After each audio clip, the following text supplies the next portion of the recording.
Chairman PTI barrister Gauhar ने कहा है कि बानी मुल्क की खातिर बात करने के लिए तैयार हैं। फिलहाल मुज़ाकरात किसी से नहीं हो रहे। बहुत वक्त दिया लेकिन कुछ नहीं हो सका। मुज़ाकरात का वक्त अब खत्म हो गया। तहरीक के लिए लोगों को निकाला नहीं जाता बल्कि वो खुद निकलते हैं। एहतजाज को बानी पीटीआई खुद लीड करेंगे। के लिए जमहूरियत के लिए इसी की खातिर तो खान साहब ने कहा है कि बात करने के लिए तैयार है।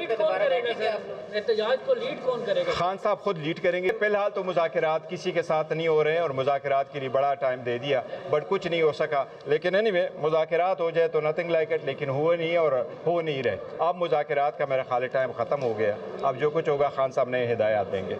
लोगों को निकाला नहीं जाता, लोग खुद निकलते हैं और लोग निकलेंगे। KPK में सेनेट के इलेक्शन हुए और खुश असलूबी के साथ हुए थे। जहाँ तक PTI का ताल्लुक है तो PTI ने सारे नाम पहले से फाइनल कर दिए थे। इसमें कोई एक नाम भी ऐसा नहीं है जो हमने अपने मशावरत से रखा हो खान साहब की कंसल्टेशन के बगैर।